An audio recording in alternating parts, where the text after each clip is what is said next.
ਪਹਿਲਾ ਪਹਿਲਾ ਪਹਿਲਾਂ ਸੁੱਚਾ ਆਪ ਹੋਏ, ਸੁੱਚੇ ਬੈਠਾ ਆਏ। ਸੁੱਚੇ ਅੱਗੇ ਰੱਖਿਓਨ, ਕੋਏ ਨਾ ਪਿਟਿਓ ਜਾਏ। ਸੁੱਚਾ ਹੋਏ ਕਹਿ ਜੀਵਿਆ, ਲੱਗਾ ਪੜਨ ਸਲੋਕ। ਕੋਥੀ ਜਾਈ ਸਟਿਆ, ਕਿਸ ਇਹ ਲੱਗਾ ਦੋਖ। ਅੰਨ ਦੇਵਤਾ, ਪਾਣੀ ਦੇਵਤਾ, ਬੈਸੰਤਰ ਦੇਵਤਾ ਲੂਣ। ਪੰਜਵਾਂ ਪਾਇਆ ਕਿਰਤ, ਤਾਂ ਹੋਆ ਪਾਕ ਪਵਿੱਤ। ਪਾਪੀ ਸਿਉ ਤਨ ਗੱਡਿਆ, ਥੁੱਕਾਂ ਪਈਆਂ ਤਿੱਤ। ਜਿਤ ਮੁਖ ਨਾਮ ਨ ਉਚਰੈ, ਬਿਨ ਨਾਮੈ ਰਸ ਖਾਹੇ। ਨਾਨਕ ਏਵੈ ਜਾਣੀਐ, ਤਿਤ ਮੁਖ ਥੁੱਕਾਂ ਪਾਹੇ। ਵਾਹਿਗੁਰੂ ਜੀ ਕਾ ਖਾਲਸਾ, ਵਾਹਿਗੁਰੂ ਜੀ ਕੀ ਫਤਿਹ। ਗੁਰੂ ਸਵਾਰੀ ਸਾਧ ਸੰਗਤ, ਧੰਨ ਧੰਨ ਸ਼੍ਰੀ ਗੁਰੂ ਨਾਨਕ ਦੇਵ ਸੱਚੇ ਪਾਤਸ਼ਾਹ ਜੀ ਤੋਂ ਵਾਰ ਨੇ ਬਲਿਹਾਰ ਨੇ ਜਾਈ, ਜਿਨ੍ਹਾਂ ਨੇ ਇੰਨੀ ਸਰਲਤਾ ਨਾਲ ਉਹ ਗੱਲਾਂ ਜੋ ਸਾਡੇ ਸਮਾਜ ਨੂੰ ਗਲਤ ਰਸਤੇ ਪਾ ਰਹੀਆਂ ਨੇ, ਉਹਨਾਂ ਤੋਂ ਸਾਨੂੰ ਜਾਣੂ ਕਰਾਇਆ। ਇਹ ਠੀਕ ਹੈ ਕਿ ਸਾਰਾ ਸੰਸਾਰ ਕਦੇ ਵੀ ਸਵਰਿਆ ਨਹੀਂ। ਸਬਰ ਦੇ ਉਹ ਲੋਕ ਨੇ ਜਿਹੜੇ ਗੁਰਬਾਣੀ ਨੂੰ ਵਿਚਾਰਦੇ ਹਨ, ਕਿਉਂਕਿ ਗੁਰਬਾਣੀ ਪੜ੍ਹਨ ਵਾਲਿਆਂ ਵਿੱਚ ਵੀ ਮੈਂ ਦੇਖਿਆ ਕਿ ਵਿਚਾਰ ਨਾ ਹੋਣ ਕਰਕੇ ਉਹ ਬਾਣੀ ਪੜ੍ਹਦੇ ਹੋਏ ਵੀ ਬਾਣੀ ਤੋਂ ਉਹ ਸਿੱਖਿਆ, ਉਹ ਪ੍ਰੇਰਨਾ ਗ੍ਰਹਿਣ ਨਹੀਂ ਕਰਦਾ। ਜੇ ਤੇ ਉਥਾਨਕਾਂ ਵੱਲ ਜਾਈਏ ਤਾਂ ਇਹ ਸ਼ਬਦ ਕਦੋਂ ਕਿੱਥੇ ਕਿਵੇਂ ਜਾ ਰਿਹਾ। ਟੀਕਾਕਾਰਾਂ ਨੇ ਕੁਝ ਨਾ ਕੁਝ ਐਸੀ ਉਥਾਨਕਾਂ ਬਣਾ ਲਈ ਕਿ ਇੱਕ ਅਸਥਾਨ 'ਤੇ ਸਤਿਗੁਰੂ ਜੀ ਭਾਈ ਮਰਦਾਨਾ ਜੀ ਦੇ ਸਮੇਤ ਬੈਠੇ ਹਨ। ਉੱਥੋਂ ਲੋਕ ਲੰਘ ਰਹੇ ਨੇ, ਪਰ ਥੁੱਕ ਰਹੇ ਨੇ ਤੇ ਨੱਕ 'ਤੇ ਕੱਪੜਾ ਰੱਖ ਰਹੇ ਨੇ। ਮਰਦਾਨਾ ਜੀ ਪੁੱਛਣ ਲੱਗੇ, ਸੱਚੇ ਪਾਤਸ਼ਾਹ, ਇਹ ਲੋਕ ਇੱਥੇ ਥੁੱਕ ਕੇ ਕਿਉਂ ਜਾਂਦੇ ਨੇ? ਮਹਾਰਾਜ ਅੰਤਰਜਾਮੀ ਕਹਿਣ ਲੱਗੇ, ਮਰਦਾਨਾ ਜੀ, ਇੱਥੇ ਲੋਕਾਂ ਨੇ ਗੰਦਗੀ ਸੁੱਟੀ ਹੋਈ, ਇਸ ਲਈ ਲੋਕੀ ਨੱਕ ਮੂੰਹ ਢੱਕ ਕੇ ਜਾਂਦੇ, ਥੁੱਕ ਕੇ ਜਾਂਦੇ। ਗੁਰੂ ਨਾਨਕ ਸੱਚੇ ਪਾਤਸ਼ਾਹ ਜੋ ਘਟ ਘਟ ਕੇ ਅੰਤਰ ਕੀ ਜਾਣਨ ਹਾਰੇ, ਜਿਨ੍ਹਾਂ ਨੂੰ ਇਹਨਾਂ ਸਾਰੀਆਂ ਕਮਜ਼ੋਰੀਆਂ ਦਾ, ਵੀਕਨੈਸ ਦਾ ਪਤਾ, ਜਿਨ੍ਹਾਂ ਨੂੰ ਸਵਾਰਨ ਵਾਸਤੇ ਆਏ, ਸਤਿਗੁਰੂ ਸੱਚੇ ਪਾਤਸ਼ਾਹ ਨੇ ਫਰਮਾਇਆ, ਪਹਿਲਾਂ ਸੁੱਚਾ ਆਪ ਹੋਏ। ਪਹਿਲਾਂ ਜਿਹੜਾ ਮਨੁੱਖ ਲੰਗਰ ਤਿਆਰ ਕਰਦਾ, ਉਹ ਇਸ਼ਨਾਨ ਕਰਦਾ। ਸਿਆਣੀਆਂ ਬੀਬੀਆਂ, ਸਿਆਣੇ ਬੰਦੇ ਇਸ਼ਨਾਨ ਕੀਤੇ ਤੋਂ ਬਿਨਾਂ ਲੰਗਰ ਨਹੀਂ ਤਿਆਰ ਕਰਦੇ, ਰਸੋਈ ਵਿੱਚ ਨਹੀਂ ਜਾਂਦੇ। ਇੱਥੇ ਤੱਕ ਬਿਲਕੁਲ ਠੀਕ। ਫਿਰ ਸੁੱਚਾ ਬੈਠਾ ਆਏ। ਫਿਰ ਜਿਹੜੇ ਕਰਮ ਕਾਂਡੀ ਲੋਕ ਨੇ, ਉਹ ਪਹਿਲਾਂ ਗਊ ਦਾ ਗੋਬਰ ਲਿਆਉਂਦੇ ਨੇ, ਉਹਦੇ ਨਾਲ ਚੌਕਾ ਦਿੰਦੇ ਨੇ। ਹੁਣ ਤੇ ਉਹ ਗੱਲ ਮੁੱਕ ਗਈ, ਹੁਣ ਤੇ ਫਰਸ਼ ਬਣ ਗਏ ਨੇ ਪੱਕੇ, ਨਾ ਉੱਥੇ ਕੋਈ ਗੋਹੇ ਦੇ ਪੋਚੇ ਦੀ ਲੋੜ ਹੈ। ਪਰ ਉਸ ਸਮੇਂ ਦੇ ਮੁਤਾਬਕ ਜੋ ਮਹਾਰਾਜ ਕਹਿ ਰਹੇ ਨੇ ਉਹ ਪੱਥਰ ਤੇ ਲੀਕ ਸੋਹਣਾ ਨੇ, ਠੀਕ ਹੈ। ਸਭ ਨੂੰ ਪਤਾ ਹੈ ਕਿ ਪੁਰਾਣੇ ਸਮੇਂ ਵਿੱਚ ਲੋਕ ਪਹਿਲਾਂ ਚੌਕਾ ਦਿੰਦੇ ਸਨ। ਉਦਮੀ ਬੀਬੀਆਂ ਤੇ ਸਾਰੇ ਘਰ ਵਿੱਚ ਚੌਕਾ ਦੇ ਦਿੰਦੀਆਂ। ਤੋ ਗੱਲ ਉਸ ਜਗ੍ਹਾ ਦੀ ਹੋ ਰਹੀ ਹੈ ਜਿੱਥੇ ਲੰਗਰ ਤਿਆਰ ਕੀਤਾ ਜਾਂਦਾ। ਪਹਿਲਾਂ ਸੁੱਚਾ ਆਪ ਹੋਏ, ਸੁੱਚਾ ਬੈਠਾ ਆਏ। ਹੁਣ ਇੱਥੇ ਸੁੱਚਾ ਦੇ ਚੱਚੇ ਨੂੰ ਦੋ ਲਾਵਾਂ। ਇਹ ਬੜੀ ਬਦਕਿਸਮਤੀ ਹੈ ਸਾਡੀ ਕਿ ਅਸੀਂ ਇੱਕ ਲਾਂ ਦੋ ਲਾਂ ਵੱਲ ਧਿਆਨ ਹੀ ਨਹੀਂ ਦਿੰਦੇ। ਇਹਨੂੰ ਅਸੀਂ ਐਵੇਂ ਹੀ ਸਮਝ ਲੈਂਦੇ। ਪਰ ਸੁੱਚੇ ਦਾ ਮਤਲਬ ਹੈ ਉਹ ਚੌਂਕਾ, ਉਹ ਬੈਠਣ ਦੀ ਜਗ੍ਹਾ, ਉਹ ਭੋਜਨ ਤਿਆਰ ਕਰਨ ਦਾ ਅਸਥਾਨ, ਉਹਨੂੰ ਸੁੱਚਾ ਚੌਂਕਾ ਕਹਿੰਦੇ। ਪਹਿਲਾਂ ਸੁੱਚਾ ਆਪ ਹੋਏ, ਸੁੱਚੇ ਬੈਠਾ ਆਏ, ਫਿਰ ਉਹ ਸੁੱਚੇ ਚੌਂਕੇ ਵਿੱਚ ਆ ਕੇ ਬੈਠ ਗਿਆ। ਇਹ ਗੱਲਾਂ ਕੋਈ ਐਸੀਆਂ ਗੂੜ ਨਹੀਂ ਕਿ ਤੁਹਾਨੂੰ ਸਮਝ ਨਾ ਹੋ। ਇਹ ਆਮ ਤੌਰ 'ਤੇ ਐਸਾ ਕੀਤਾ ਜਾਂਦਾ ਹੁੰਦਾ। ਤੇ ਜਿਹੜੇ ਕਰਮਕਾਂਡੀ ਲੋਕ ਨੇ ਉਹ ਤੇ ਬਹੁਤ ਇਸ ਗੱਲ ਦਾ ਧਿਆਨ ਰੱਖਦੇ। ਉਹ ਤੇ ਟੂਟੀਆਂ ਦਾ ਮੂੰਹ ਵੀ ਮਾਂਜਦੇ ਨੇ। ਭਾਵੇਂ ਟੂਟੀ ਵਿੱਚੋਂ ਪਾਣੀ ਆਉਣਾ ਪਰ ਉਹ ਟੂਟੀਆਂ ਦੀਆਂ ਬੂਥੀਆਂ ਮਾਂਜਦੇ ਨੇ, ਕਿਉਂਕਿ ਉਹਨਾਂ ਨੂੰ ਸੁਚਮਤਾ ਦਾ ਵਹਿਮ ਚੰਬੜਿਆ। ਉਹ ਸਮਝਦੇ ਨੇ ਕਿ ਅਸੀਂ ਸੁੱਚਾ ਕਰਾਂਗੇ ਤੇ ਸੁੱਚੇ ਹੋਣ। ਤੋ ਖੈਰ ਗੁਰੂ ਸਾਹਿਬ ਜੋ ਸਮਝਾਉਣਾ ਚਾਹੁੰਦੇ ਨੇ ਅਸੀਂ ਉਹਨੂੰ ਸਮਝਣ ਦਾ ਯਤਨ ਕਰੀਏ। ਪਹਿਲਾਂ ਸੁੱਚਾ ਆਪ ਹੋਏ, ਸੁੱਚੇ ਬੈਠਾ ਆਏ, ਸੁੱਚੇ ਅੱਗੇ ਰੱਖੇ ਹੁਣ, ਕੋਏ ਨਾ ਪਿੱਟੇ ਹੋ ਜਾਏ। ਫਿਰ ਉਹ ਜਿਹੜਾ ਤਿਆਰ ਕੀਤਾ ਹੋਇਆ ਭੋਜਨ ਹੈ ਉਹ ਸੁੱਚੇ ਅੱਗੇ ਰੱਖੇ ਹੋਣ। ਪਹਿਲੀ ਗੱਲ ਤਾਂ ਬ੍ਰਾਹਮਣ ਨੂੰ ਸੁੱਚਾ ਸਮਝਿਆ ਜਾਂਦਾ। ਉਸ ਨੂੰ ਭੋਜਨ ਪਹਿਲਾਂ ਛਕਾਇਆ ਜਾਂਦਾ। ਭਾਵੇਂ ਘਰ ਦੇ ਨਿਆਣੇ ਨਿੱਕੇ ਭੁੱਖ ਨਾਲ ਚੀਕਦੇ ਹੋਣ, ਘਰ ਵਾਲੇ ਕਹਿੰਦੇ ਨਹੀਂ ਪਹਿਲਾਂ ਬ੍ਰਾਹਮਣ ਦੇਵਤਾ ਛਕੇ। ਬੱਚਿਆਂ ਨੂੰ ਦੇਵਤੇ ਨਹੀਂ ਸਮਝਿਆ ਜਾਂਦਾ, ਉਸ ਨੂੰ ਦੇਵਤਾ ਸਮਝਿਆ ਜਾਂਦਾ। ਸੁੱਚੇ ਅੱਗੇ ਰੱਖੇ ਹੋਣ, ਉਹ ਭੋਜਨ ਤਿਆਰ ਕਰਕੇ ਥਾਲ ਪਰੋਸ ਕੇ ਉਸ ਸੁੱਚੇ ਬ੍ਰਾਹਮਣ ਦੇ ਅੱਗੇ ਰੱਖਿਆ ਜਾਂਦਾ। ਕੋਏ ਨਾ ਪਿੱਟੇ ਹੋ ਜਾਏ। ਇੰਨੇ ਸਮੇਂ ਵਿੱਚ ਕਿਸੇ ਨੂੰ ਇਜਾਜ਼ਤ ਨਹੀਂ ਹੈਗੀ ਕਿ ਉਸ ਚੌਂਕੇ ਵਿੱਚ ਕੋਈ ਪ੍ਰਵੇਸ਼ ਕਰੇ ਜਾਂ ਉਸ ਭੋਜਨ ਨੂੰ ਕੋਈ ਅੰਗੀਕਾਰ ਕਰੇ, ਕਿਉਂਕਿ ਮੰਨਿਆ ਜਾਂਦਾ ਹੈ ਕਿ ਇਹ ਪਿੱਟ ਜਾਏਗਾ, ਇਹ ਅਪਵਿੱਤਰ ਹੋ ਜਾਏਗਾ। ਇਹ ਗੱਲਾਂ ਆਮ ਘਰਾਂ ਵਿੱਚ ਚੱਲਦੀਆਂ ਹਨ। ਪਰ ਜੋ ਕੁਝ ਮਹਾਰਾਜ ਕਹਿਣਾ ਚਾਹੁੰਦੇ ਨੇ ਉਹਨੂੰ ਅਸੀਂ ਧਿਆਨ ਨਾਲ ਸਮਝੀਏ। ਸੁੱਚਾ ਹੋਏ ਕਹਿ ਜੀਵਿਆ। ਹੁਣ ਉਹ ਬ੍ਰਾਹਮਣ ਜਿਹੜਾ ਸੁੱਚਾ ਹੋ ਕੇ, ਜਿਹੜਾ ਕਹਿੰਦਾ ਮੈਂ ਇਸ਼ਨਾਨ ਕੀਤਾ ਹੈ, ਫਿਰ ਕਈ ਕਹਿਣਗੇ ਮੈਂ ਗੰਗਾ ਦੇ ਜਲ ਨਾਲ ਇਸ਼ਨਾਨ ਕੀਤਾ, ਤਥਾ ਮੈਂ ਪਾਠ ਕਰਕੇ ਆਇਆ ਵਗੈਰਾ ਵਗੈਰਾ। ਸੁੱਚਾ ਹੋਏ ਕਹਿ ਜੀਵਿਆ। ਜੀਵਣਾ ਦਾ ਮਤਲਬ ਹੈ ਕਿਸੇ ਚੀਜ਼ ਨੂੰ ਖਾਣਾ। ਲੱਗਾ ਪੜਨ ਸ਼ਲੋਕ। ਫਿਰ ਉਹ ਛਕਣ ਤੋਂ ਪਹਿਲਾਂ ਕੋਈ ਸ਼ਲੋਕ ਵੀ ਪੜ੍ਹਦਾ, ਕੁਝ ਮੰਤਰ ਵੀ ਉਚਾਰਨ ਕਰਦਾ।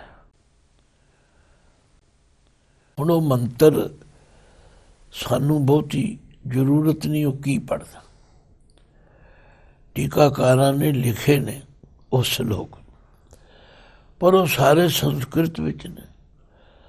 ਨਾ ਸਾਨੂੰ ਸੰਸਕ੍ਰਿਤ ਆਉਂਦੀ ਹੈ, ਨਾ ਆਮ ਲੋਕਾਂ ਨੂੰ ਸੰਸਕ੍ਰਿਤ ਆਉਂਦੀ, ਪਰ ਉਹ ਮੰਤਰ ਪੜ੍ਹਦਾ। ਸੁੱਚਾ ਹੋਏ ਕਹਿ ਜੀਵਿਆ, ਲੱਗਾ ਪੜ੍ਹਨ ਸ਼ਲੋਕ। ਕੋਥੀ ਜਾਈ ਸੱਟਿਆ, ਇਹਨੂੰ ਕੁਹੱਥੀ ਨਹੀਂ ਪੜ੍ਹਨਾ। ਬਹੁਤ ਸਾਰੇ ਅਣਜਾਣ ਪਾਠੀ ਪ੍ਰੇਮੀ ਕੁਹੱਥੀ ਪੜ੍ਹਦੇ, ਨਹੀਂ ਕੋਥੀ। ਇਹ ਸ਼ਬਦ ਕੋਥਰੇ ਤੋਂ ਕੋਥੀ ਬਣੇ। ਗੰਦੀ ਜਗ੍ਹਾ ਨੂੰ ਅੱਜ ਵੀ ਲੋਕ ਕਹਿੰਦੇ ਇਹ ਕੋਥਰੀ ਜਗ੍ਹਾ, ਤੇ ਕੋਥਰੀ ਦੇ ਉਲਟ ਹੈ ਸੁਥਰੀ ਜਗ੍ਹਾ, ਸਾਫ਼ ਜਗ੍ਹਾ। ਹੁਣ ਧਿਆਨ ਮਾਰੋ, ਜਦੋਂ ਭੋਜਨ ਨੂੰ ਮੂੰਹ ਵਿੱਚ ਪਾਇਆ ਜਾਂਦਾ ਉਹ ਕਿੱਥੇ ਜਾਂਦਾ? ਉਹ ਪੇਟ ਵਿੱਚ ਜਾਂਦਾ। ਤੇ ਪੇਟ ਵਿੱਚ ਕੀ ਹੈ? ਗੰਦਗੀ। ਕੋਥੀ ਜਾਈ ਸੱਟਿਆ, ਕਿਸ ਇਹ ਲੱਗਾ ਦੋਖ। ਦੇਖੋ, ਚੰਗੇ ਭੋਜਨ ਨੂੰ ਸੁਚਮਤਾ ਨਾਲ ਤਿਆਰ ਕੀਤਾ ਗਿਆ, ਸੁਚਮਤਾ ਦੇ ਥਾਂ ਤੇ ਬਹਿ ਕੇ ਤਿਆਰ ਕੀਤਾ, ਸੁੱਚੇ ਬੰਦੇ ਦੇ ਅੱਗੇ ਰੱਖਿਆ। ਤੇ ਉਹਨੇ ਕੀ ਕੀਤਾ? ਉਹਨੇ ਉਹ ਪੇਟ ਵਿੱਚ ਪਾਇਆ, ਤੇ ਪੇਟ ਵਿੱਚ ਹੈ ਗੰਦਗੀ। ਕਿਸ ਇਹ ਲੱਗਾ ਦੋਖ, ਇਹ ਦੋਸ਼ ਕਿਸ ਨੂੰ ਲੱਗਾ? ਦੇਖੋ, ਬਾਬੇ ਦੀ ਗੱਲ ਦਾ ਨਿਚੋੜ ਤੇ ਅਖੀਰ ਵਿੱਚ ਨਿਕਲੇ, ਪਰ ਇੱਕ ਨਕਸ਼ਾ, ਇੱਕ ਤਸਵੀਰ ਖਿੱਚ ਕੇ ਸਮਝਾਈ, ਤਾਂ ਜੋ ਸਧਾਰਨ ਤੋਂ ਸਧਾਰਨ ਵਿਅਕਤੀ ਨੂੰ ਸਮਝ ਆ ਜਾਏ। ਕੋਥੀ ਜਾਈ ਸੱਟਿਆ, ਹੁਣ ਉਸ ਭੋਜਨ ਦੀ ਗਰਾਈ ਬਣਾ ਕੇ ਜਦੋਂ ਉਹਨੇ ਮੂੰਹ ਵਿੱਚ ਪਾਈ, ਉਹ ਕਿੱਥੇ ਜਾਏਗੀ? ਉਹ ਪੇਟ ਵਿੱਚ ਆਏਗੀ। ਤੇ ਪੇਟ ਵਿੱਚ ਕੀ ਹੈ? ਗੰਦਗੀ ਹੈ। ਕਿਸ ਇਹ ਲੱਗਾ ਦੋਖ, ਇਹ ਦੋਸ਼ ਹੁਣ ਕਿਹਨੂੰ ਲੱਗੇ? ਭੋਜਨ ਬਣਾਉਣ ਵਾਲੇ ਨੂੰ ਕਿ ਭੋਜਨ ਖਾਣ ਵਾਲੇ ਨੂੰ? ਇਹ ਹੁਣ ਸਾਡੇ ਸਾਹਮਣੇ ਇੱਕ ਸਵਾਲ ਹੈ। ਫਿਰ ਪਾਤਸ਼ਾਹ ਕਹਿੰਦੇ ਨੇ, ਅੰਨ ਦੇਵਤਾ, ਪਾਣੀ ਦੇਵਤਾ, ਬੈਸੰਤਰ ਦੇਵਤਾ ਲੂਣ, ਪੰਜਵਾਂ ਪਾਇਆ ਕਿਰਤ। ਆਮ ਤੌਰ ਤੇ ਸਭ ਦੇ ਮੂੰਹੋਂ ਨਿਕਲਦਾ, ਭਾਈ ਅੰਨ ਦੇਵਤਾ ਹੈ, ਪਾਣੀ ਦੇਵਤਾ ਹੈ, ਬੈਸੰਤਰ ਦੇਵਤਾ। ਦੇਵਤੇ ਅੱਖਰ ਦਾ ਅੱਖਰੀ ਅਰਥ ਹੈ ਦੇਣ ਵਾਲਾ। ਅੰਨ ਜਿਹੜਾ ਹੈ ਉਹ ਸਾਰਿਆਂ ਦੇ ਜੀਵਨ ਦਾ ਆਧਾਰ ਹੈ,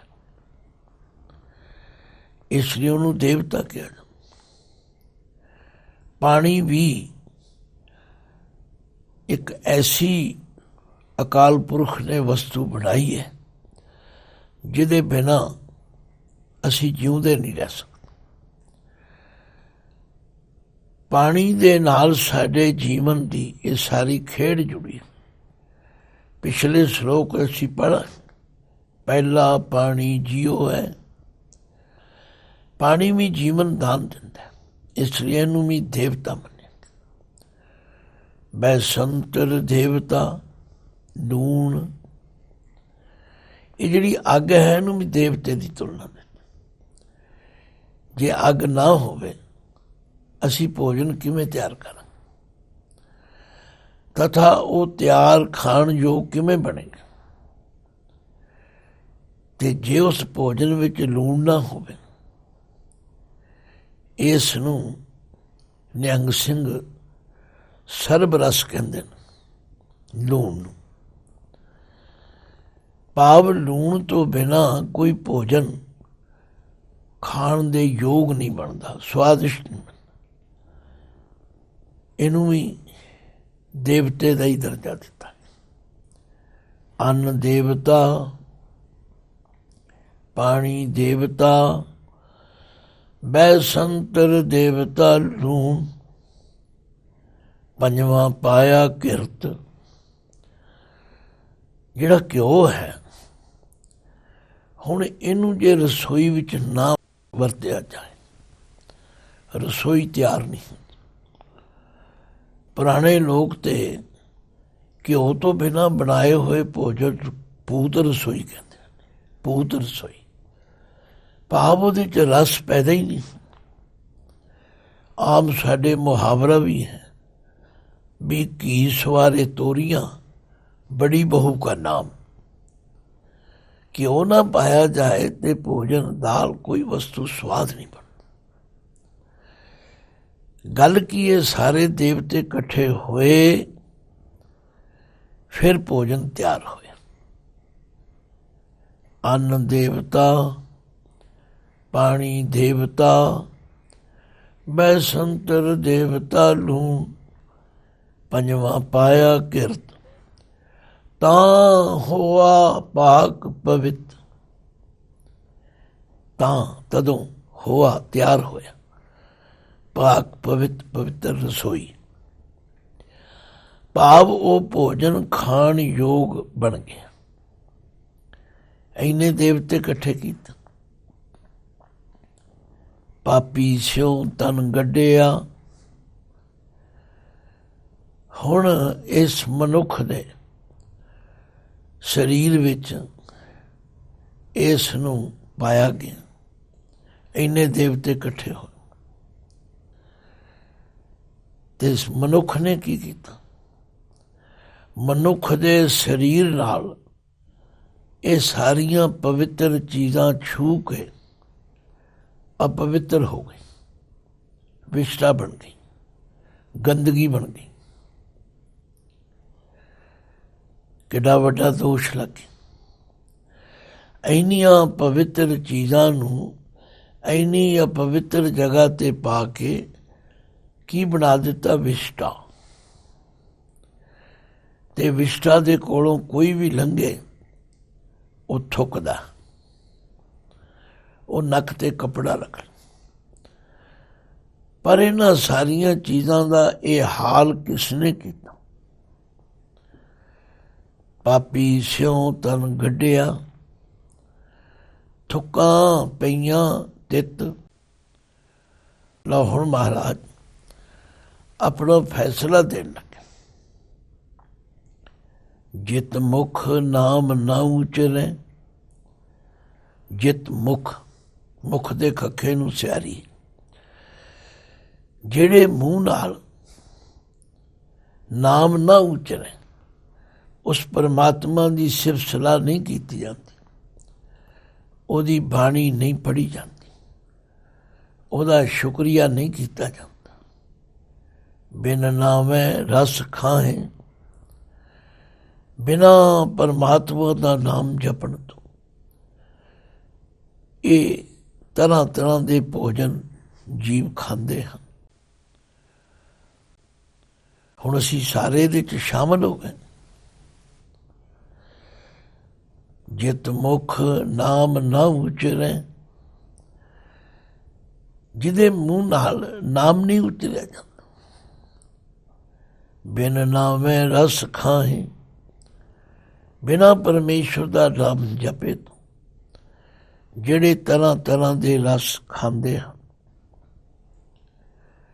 ਨਾਨਕ ਏਵੈ ਜਾਣੀਏ। ਇਹਨੂੰ ਐਵੇਂ ਨਹੀਂ, ਏਵੈ। ਈੜੀ ਨੂੰ ਏ ਲਾਵਾਂ, ਭਵੇ ਨੂੰ ਵੈਦ ਲਾਵਾਂ। ਨਾਨਕ ਏਵੈ ਜਾਣੀਏ।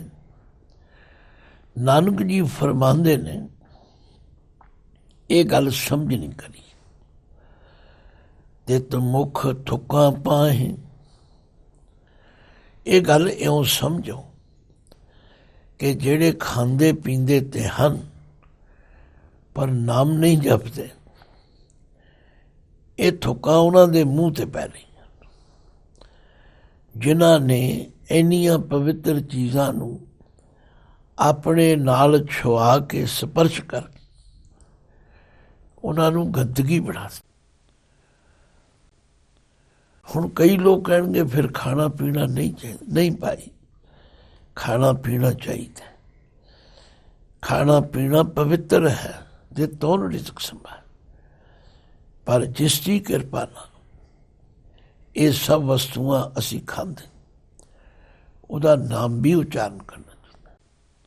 ਭਾਈ ਗੁਰੂ ਜੀ ਦਾ ਆਸ਼ਾ ਤਾਂ ਇਹ ਹੈ ਕਿ ਉਸ ਪਰਮਾਤਮਾ ਦਾ ਹਰ ਵੇਲੇ ਸ਼ੁਕਰ ਕਰੋ।